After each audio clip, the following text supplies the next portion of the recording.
Saya awali dari perspektif yang agak unik ya, agak berbeda. Tadi agak negatif, tapi ini ada pandangan yang unik.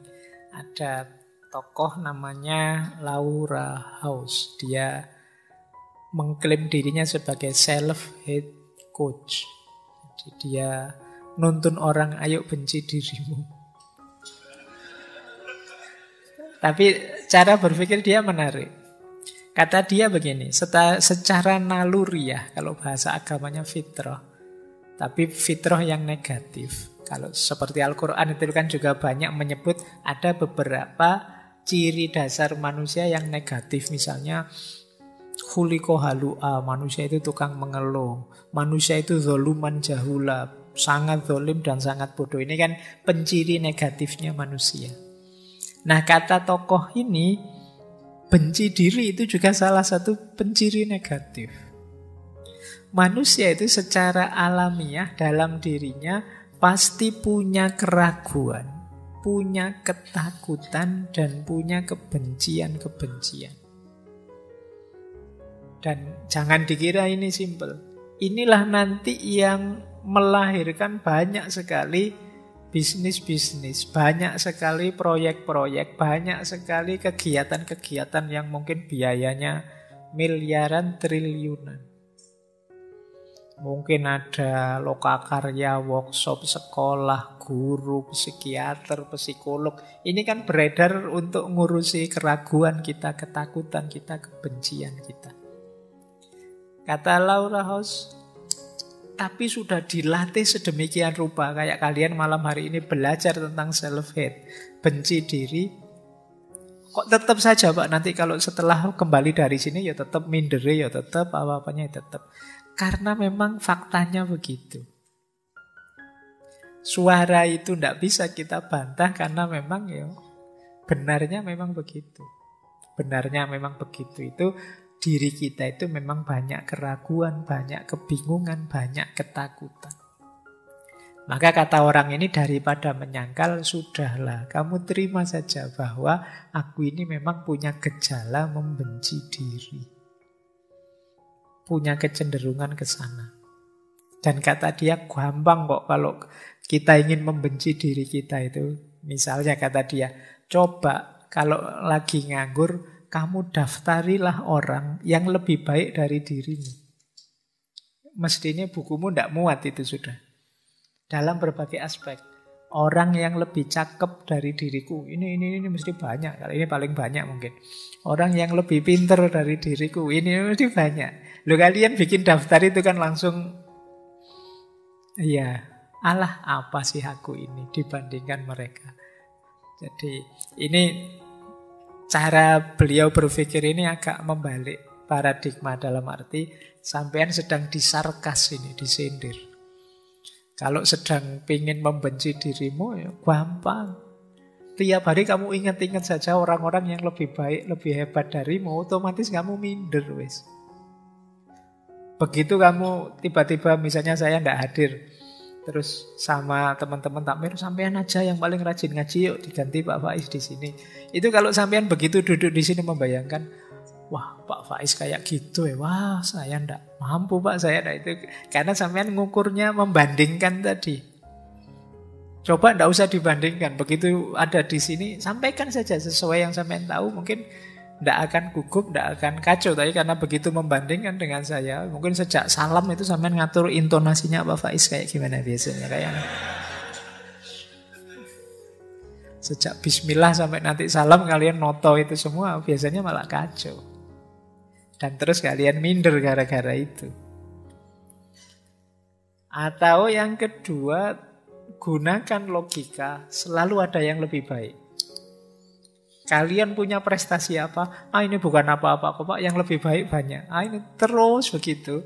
Ya wis, kamu tidak akan jadi orang yang berkembang. Kamu minder terus.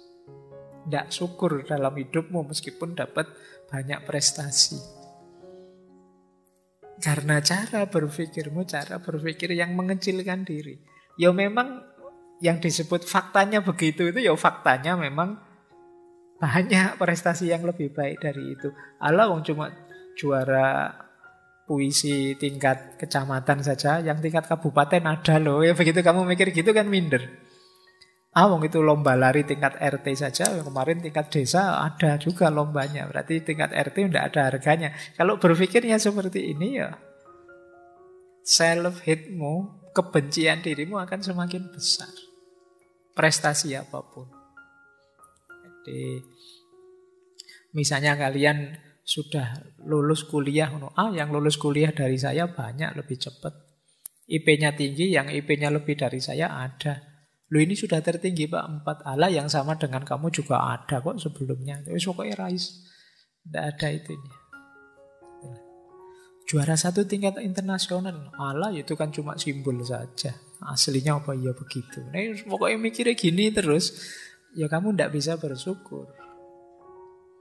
Jadi rasanya kamu kecil terus. Jadi ya memang manusia ada pola dalam dirinya yang kalau dihidupkan seperti ini. Apalagi kalau kita fokus pada yang tidak kita miliki. Sudah juara 1 level internasional, misalnya juara 1 nulis apa gitu. Tapi kan saya tidak bisa Pak juara 1 masak. Ya memang kamu bukan ahlimu, tapi karena kamu mikir ke sana rasanya kemampuanmu tadi jadi kecil. Sudah enak-enak kamu ranking 1 dalam studimu, kamu malah mikir, tapi saya itu secara sosial tidak terlalu bagus kok Pak. Ya kamu mikirnya geser ke sana. Jadinya kamu tidak bersyukur. Jadi kalau mau mencari alasan betapa dirimu itu layak dibenci banyak, gampang. Jadi kalau ingin membenci dirimu alasannya banyak. Sederhananya kata Laura House itu, wong aslinya memang kamu itu begitu. Yaitu sederhananya, aslinya kamu memang jelek, aslinya kamu memang rendah, aslinya kamu memang kurang prestasi, kan gitu maunya dia. Kalau kita mikirnya hanya ke situ, memang tidak ada manusia yang sempurna. Sejago apapun orang, selalu ada titik di mana dia lemah, tidak mampu, tidak bisa sendiri, dan seterusnya. Seperti minggu lalu waktu kita membahas kesendirian dan kebersamaan. Bahwa banyak orang yang, saya sendirian lebih hebat kok Pak, saya bisa kok sendirian, tidak butuh yang lain. Tidak, saya tidak kesepian, saya asik saja. Dan kamu nganggap bahwa itu tidak ada andilnya orang lain. Padahal kamu bisa sendiri itu karena orang lain bersedia menjauh darimu sebentar. Coba yang lain tidak mau kamu sendiri. Kamu lagi ingin sendiri, temanmu datang. Kamu lagi ingin sendiri, ibumu nelpon. Kamu lagi ingin asik sendiri, tidak bisa. Jasanya mereka juga. Nah, ini yang bagian ini namanya bagian sarkasnya. Jadi kamu disindir bahwa kalau kamu mentalitas membenci dirimu, sebenarnya gampang. Ada situasi jiwamu yang mendorong ke sana. Tinggal kamu berpikir negatif, melihat sisi negatif saja selesai. Karena memang hidup kita ini tidak hidup yang perfect. Selalu ada titik di mana kita lemah, di mana kita kurang, di mana kita tidak mampu. Selalu ada batas. Kalau itu manusia, karena dia bukan makhluk yang tak terbatas. Baik, jadi dari sini bisa kita sebut manusia punya juga potensi untuk bisa membenci dirinya. Itulah kenapa potensi ini bisa wujud, bisa aktual kalau kita menghidupkannya. Dan itu gampang. Jadi jalan kebencian itu gampang. Makanya kan lebih enak membenci, cepat ketemu alasannya. Baik untuk diri sendiri maupun untuk orang lain dari sisi ini ya. Tapi kan ini tidak ideal. Kita punya nilai-nilai yang pastinya nanti tabrakan kalau kita jadi orang yang self-hatred. Baik, kita lanjutkan. Nah, ini pemicunya. Kenapa sih orang itu bisa membenci dirinya? Biasanya yang pertama karena overgeneralization.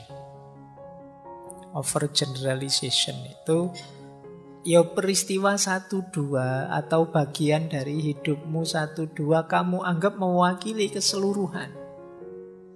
Itu namanya overgeneralization. Wong cuma jerawat 3 saja loh, kayak tadi contohnya. Kan bukan berarti seluruh hidupmu terus hancur lebur. Wong cuma jerawat saja kok. Alah wong ya cuma kuliah saja kok. Itu kan satu bagian dari hidupmu. Seandainya apesnya memang gagal kan bukan berarti hidupmu juga gagal.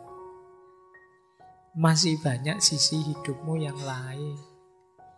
Alah wong cuma urusan pasangan hidup. Sementara belum dapat ndak apa-apa. Kan bukan berarti terus masa depanmu gelap hanya gara-gara itu. Nikmati saja. Tapi kita sering melakukan overgeneralisasi sehingga kita benci diri kita sendiri. Alah wong terlambat bangun subuh cuma sekali saja loh, ndak apa-apalah. Bukan berarti terus kamu merasa jadi orang yang buruk sekali hanya gara-gara itu. Nanti kalau besok bangunnya kesiangan lagi, alah cuma 2 kali. Kalau kesiangan lagi, alah cuma 3 kali. Ngono suwe-suwe sampai 30 kali itu. Ya memang kamu sulit bangun kalau begitu. Jadi jangan overgeneralisasi. Baik untuk diri kita maupun untuk... Ya memang hidup ini kita perlu generalisasi, tapi jangan over. Overgeneralisasi itu dari bagian yang sangat kecil kita simpulkan keseluruhan yang sangat besar. Itu namanya over. Sumber kebencian sering karena overgeneralization ini. Yang kedua, read the self. Ini penyakitnya orang pinter. Tambah pinter, tambah banyak teori, kadang-kadang kita tambah mudah membenci diri. Kemarin mungkin belajar filsafat ngerti teori macam-macam kan, stoikisme, absurdisme, eksistensialisme, terus membaca diri kita. Wah ternyata saya itu tidak eksis ya Pak. Wah sekarang gelisah kamu menganggap dirimu tidak eksis. Wah ternyata hidup saya itu absurd ya Pak. Hidupmu kamu baca pakai teori absurdisme. Kamu baca pakai, wah saya kok tidak tenang seperti orang-orang stoik itu ya Pak. Karena habis baca buku stoik terus kamu membaca hidupmu versi stoikisme. Dan akhirnya kamu stres sendiri gara-gara itu. Saya kok tidak bisa setenang itu ya Pak. Saya kok tidak bisa stabil itu ya Pak. Bukan berarti teorinya jelek, tapi kamu menganggap teori itu secara keseluruhan mutlak menjadi ideal hidupmu yang ingin kamu jalankan sepenuhnya. Sementara hidup kita ini dinamis, variabelnya tidak selalu pas dengan teorinya. Akhirnya ketika tidak bisa begitu, terus kita stres. Habis belajar tasawuf terus, wah kok saya tidak bisa Pak, seikhlas para sufi itu, kadoan. Dan kamu stres benci dirimu gara-gara itu. Habis baca, ada seorang wali yang tiap malam sholatnya ratusan rakaat. Kamu langsung shock, waduh, saya apa ya mampu ya, sholat isya saja kadang-kadang kelewatan. Beliau ratusan rakaat, begitu mikir seperti ini kan kamu langsung drop. Karena teori itu kamu telan mentah-mentah untuk hidupmu. Nah ini namanya read the self. Kamu membaca dirimu dengan satu teori, ternyata teorinya tidak masuk dalam hidupmu dan kamu kecewa dengan dirimu. Aku kok tidak seagresif para eksistensialis ya. Aku kok tidak setenang para stoik ya. Aku kok tidak sekritis para filosof poststruktural, postmodern ya. Aku tidak, ayo mungkin. Bukan berarti idealmu salah, tapi kamu juga harus realistis.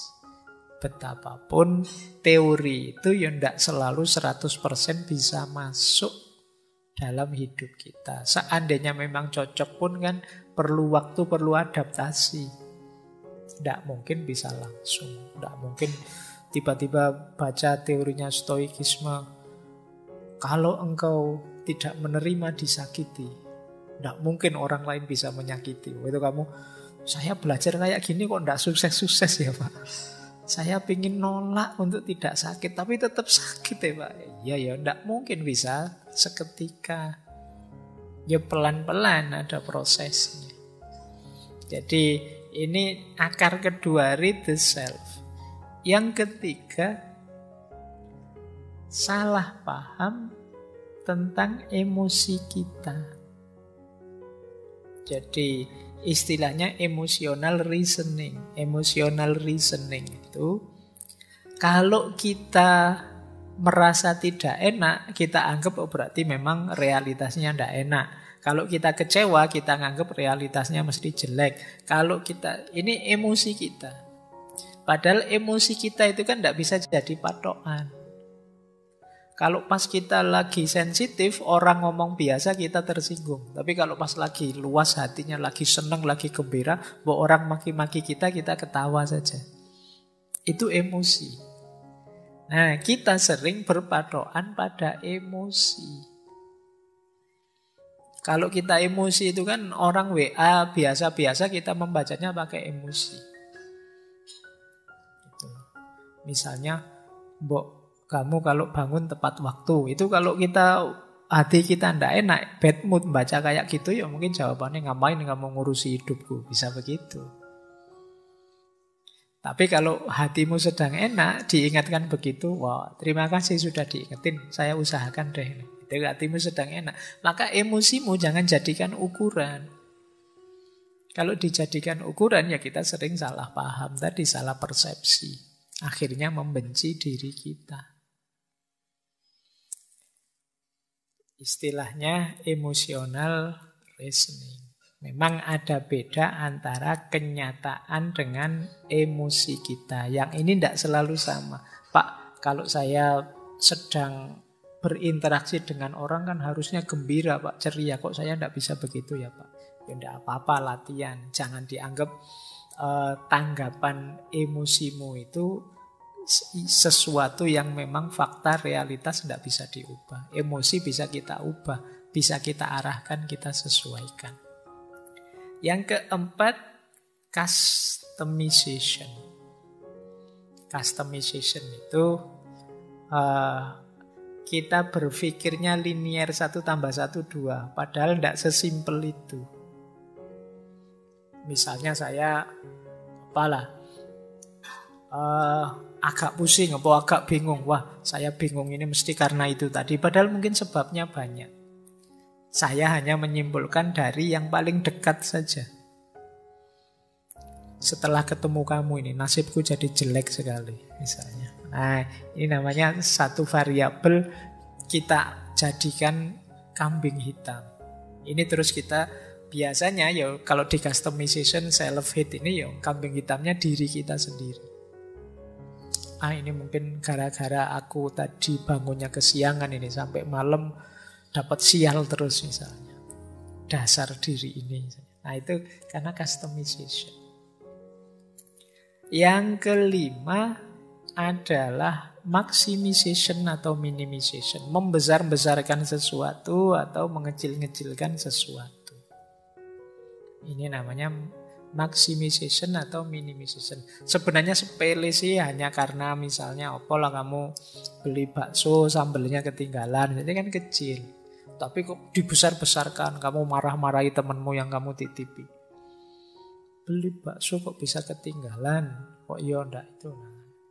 Ini saya mencontohkan gini karena kemarin saya beli ayam, ayamnya ketinggalan.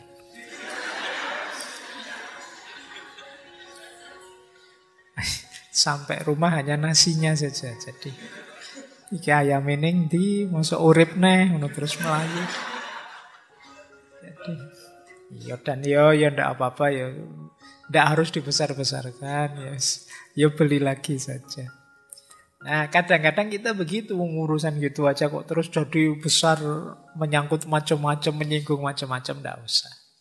Sering itu kalau kita besar-besarkan jadi self-hatred tadi. Wah, berarti aku ini sudah tua, sudah tambah pikun, ini tambah bodoh, ini tambah enggak begitu.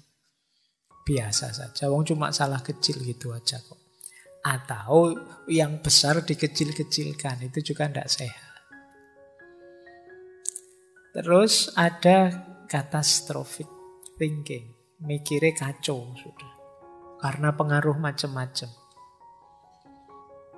Ya, di situ saya contohkan ibu-ibu atau kadang-kadang kita sendiri lah yang sering saya contohkan itu. Mungkin karena teman-teman sering baca artikel-artikel kesehatan misalnya, atau baca artikel, itu mempengaruhi cara berpikir kita. Nanti baru pusing sedikit saja, waduh, stroke ini mesti. Jadi karena itu catastrophic thinking. Jadi kamu mikirin tidak reasonable, kamu rujukanmu keliru. Tapi karena sering baca itu. Mungkin yang sudah menikah karena sering nonton sinetron, begitu suaminya HP-nya disembunyikan di password, wah ada rahasia itu mesti, ini harus serba curiga, serba itu. Pikirannya jadi kacau. Nah ini kalau ini objeknya diri kita sendiri. Wah jangan-jangan saya ini termasuk munafik Pak, karena cirinya munafik itu begitu, betapa saya ini. Terus kamu nyerang dirimu sendiri. Jadi self-hate. Misalnya kamu beli terus yang jual ngasih kembaliannya kok terlalu banyak. Kamu tahu itu terlalu banyak, mau dikembalikan lagi kok gimana? Ndak itu gimana? Akhirnya malah kamu bawa pulang. Terus di rumah kamu stres sendiri. Wah dosa besar saya ini. Tapi ya gimana lagi? Terus ya kamu kesimpulannya jadi aneh-aneh itu tadi. Catastrophic thinking. Jatuhnya terus kamu benci dengan dirimu. Nah, coba akar-akar ini ya nanti kita dalami. Semoga kita tidak terjebak di cara berpikir ini yang kadang-kadang jatuhnya membuat kita benci diri kita sendiri.